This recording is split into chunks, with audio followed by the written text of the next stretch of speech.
Welcome back to the channel, Unconformed. And if you are new here, welcome to the club. This is a Liverpool fan channel where we talk about all things Liverpool. But today, we are going to be talking about Liverpool versus Wolves. A lot to be happy about, a lot to criticize, but a lot more to be happy about. Honestly, if you are a Liverpool fan, I have news. For all of you rival teams out there, Liverpool are top of the league, baby. Yes, we are. So I'm so excited. I'm proud of this team. I'm proud of this manager. And mind you, this is the greatest start for a new Liverpool manager ever, guys. Okay? I know there's some context behind it. I know the competition, a lot of people say hasn't been as tough as some of the other guys that are at the top with us. But I will take this 10 out of 10 times. Brand new manager, brand new system coming in, limited signings for the brand new manager.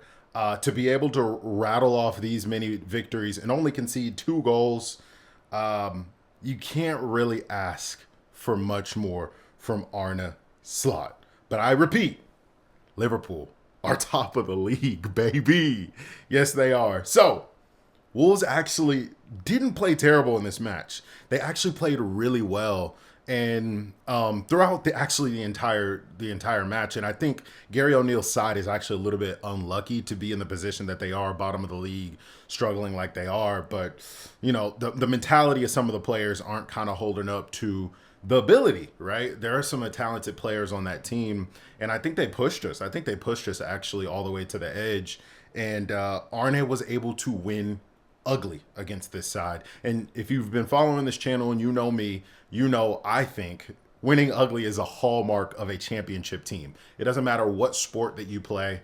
You can do it in MMA, you do it in basketball, you do it in football. If you can win ugly and still win despite not being at your best, you put yourself in a great position to win most games, right? Because if you can still win games when you aren't at your best, imagine what you do when you are at your best.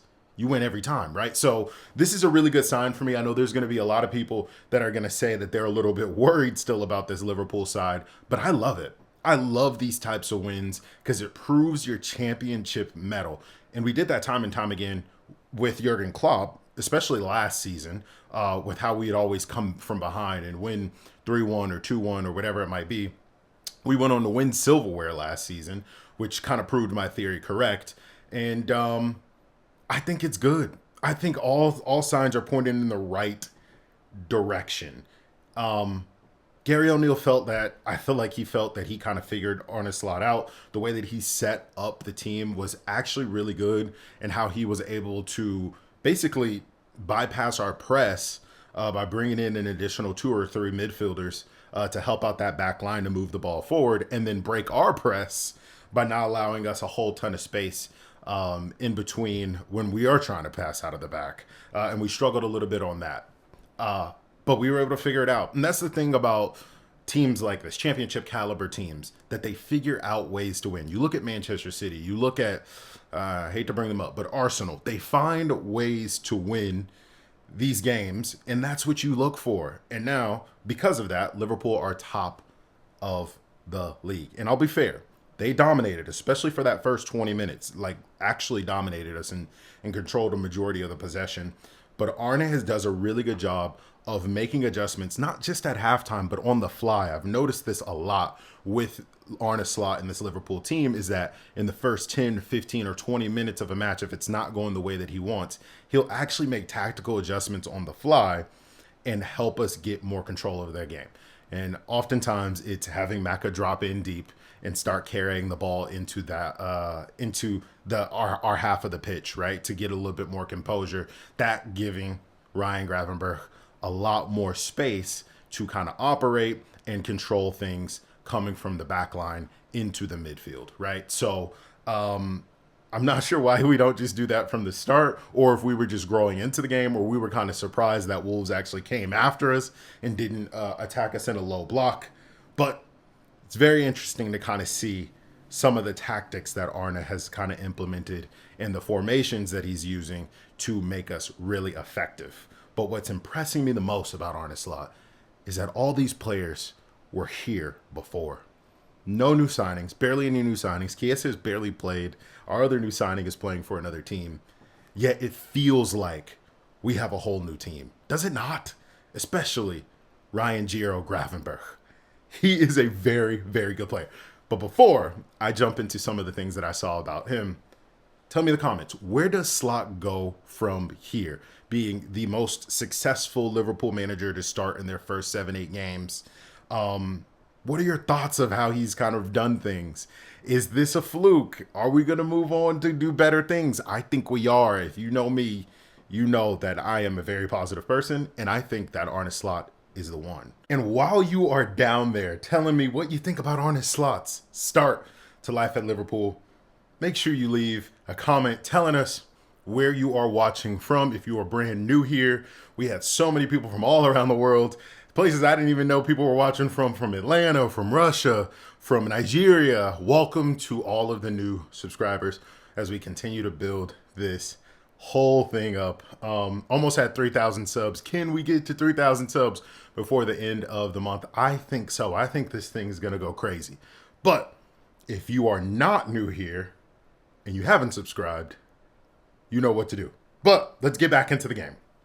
So the ability to adjust as we have been doing over the past 2 months as games have gone on has been really impressive. And I think that should be more encouraging than the fact that we may not be starting games off the way that we want to, running the ball down their throat, scoring 2 goals, and then, coasting for the rest of the game. I think the ability to be resilient, or Slot's ability to impart resilience into the team, is very good. It looks very different than Jurgen Klopp's resilience, right? Jurgen Klopp's was very dramatic, right? Very late, very in-your-face, bombastic. Slot's is very subtle. He subtly adjusts his team to the game's needs, and then before you know it, they win it and barely concede any goals. We have the best defense in the league. But I'd like to give a special shout out to Ryan Giro Gravenberch and Alexis McAllister. I think they have made a huge, huge influence on this Liverpool side, not just in the midfield, but defensively. I think it gives Trent time to get back and recover from his throwaways forward. I think it gives Konaté less work to do on that right-hand side, with Ryan basically covering that the entire pitch, it feels like sometimes. And then Maka, of course, being able to get forward as much as he likes to, right? He loves getting forward, and he says his best position is actually a number 10 and not a number 8. But also giving him some defensive responsibilities to cover for Andy Robertson on that left-hand side, who I think was in contention for a man of the match shout as well. He played very well, and you can see him enjoying and getting a little bit more joy in this Liverpool side versus when it was with Klopp, because towards the end there, we were trying to accommodate the whole Trent inverting kind of thing. And now it's more of a traditional run in with the wings, right? With the wing backs. That Trent is playing more traditional wing back now. And so is Robbo. And he had some phenomenal crosses that came in from that left wing, and a gilt-edge chance that Sabo probably should have buried from a beautiful cross that he put in. So big shout out to all of those guys that I just mentioned.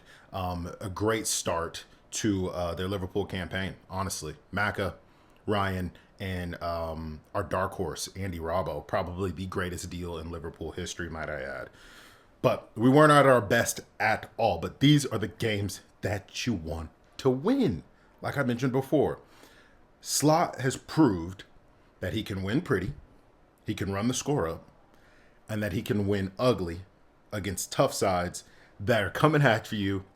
Maybe not you going after a low block, maybe actually going after the game, but are still great defensively and are a threat going forward, and a low block teams. But you could tell this team was tired after 70 or so minutes, and the games are only going to be coming thicker and faster. So relying on our depth is going to be key. I noticed that Chiesa actually didn't get any minutes today, and I think that's on purpose, given that we have some midweek action coming up in the Champions League, and the games are just going to keep coming and coming and coming. I saw that Nunez was actually out sick. I've heard that virus is kind of going around all of the Premier League squads right now, so hopefully he recovers really fast, but our depth is going to be key. Speaking of our depth, Cody Gakpo was actually really great coming off the bench today, and I think he earns that spot over Lucho. I know Lucho I know Lucho, has a ton of goals and a ton of assists already this season, but I think Gakpo just looks a little bit more controlled and complete in that position. And I think if he's getting a chance, I think he has similar goal and assist and goal contributions as Lucho does in that position. When he came on, some of the turns that he was doing, putting it through defenders' legs, little movements, accelerating, decelerating. I love everything about Cody Gakpo and what he's doing now. You can tell he's just oozing with confidence. And I think he gets into that starting 11. And speaking of Diogo Jota and that starting 11, I don't think he's a number 9. I think he's better as a 2-man or a pocket 10, like how he played last time, able to ghost in late, right? He's more of a poacher, right? He's an assassin. He's a hitman. He comes in when you least expect him, and he grabs goals, and not as the main man, getting all the attention, being able to hold up play, turn on the ball, and slot shots home. I think he's better as a wing, as when he set up that assist for Konaté, or a pocket 10, which I think he played really, really well in the last game. So I'm really interested to see how things go. I know Nunez was out and we really didn't have a ton of options in the middle there. Maybe that's somewhere that Arne addresses in January. I know we have 6 forwards, but in the actual striker position, it's actually kind of thin because Jota, I don't even think Jota even thinks that he's a number 9, right? I'd love to see Dan's get a run in on there. I know he's a huge he's a huge fan, or he has a huge fan base on the channel, so more so to say. And I like him. He had a little cameo last season. Let's hope he gets some minutes under Arne Slot, but you never know. Let's talk about Ibou. Had a rocky 10 minutes in that second half. Phenomenal first half. I don't think that wipes away some of the work that he did today. He put in some amazing tackles even after the mistake. And I think he was close for man of the match as well. If he hadn't made that mistake to concede the goal, I think he would have ran away with it. But he's had a phenomenal season so far and had a good game today. So don't get that wrong. He made one mistake today, but he has been outstanding all season long. Him and VVD have been the 2 best defenders in the Premier League. I do not care who your favorite defender is right now. You cannot argue with me. Let's pull up the stats and I will show you. 2 goals conceded and 1 off of a mistake is actually kind of mad in the Premier League. Let's be very, very honest. But Ryan Gravenberch, I'm going to bring him up again, was great in the midfield. I felt that he could have did more in that first half, and he came out in the second half and showed that. Really helped us keep possession in the midfield and rarely lost the ball. And his dribbling is just outrageous. And being at almost 6'4", he's 6'3", he should not be able to move the way that he moves. And I find it really interesting. I'm going to have to look into what Arne Slot is kind of doing with him, because I see him pop up on the left wing. I see him pop up on the right. He's kind of wandering around a little bit, right? And in possession, and then out of possession, he takes up that defensive midfielder role and uses his body to knock players off the ball. And then once he gets control of it, that's it. You're not getting it back. He's sashaying away from you. He's doing the salsa way. He's dancing through midfield, and he's playing a cute little short pass over to the outlet. What more can you really ask for a hybrid 6 is what I'm going to call him. Man of the match performance for Ryan. He is outstanding. Looks a lot like Clarence Seedorf in the way that he moves, right? But Slot, he won't love this performance, but he's not going to hate being top of the league, baby. That's for sure. Top of the league. Tell me your thoughts below, guys. Who was your man of the match? What did you see that kind of stood out for you today in this match? An ugly win, but a beautiful result, I would say. Are they still sleeping now? I don't think so. Peace. Boom.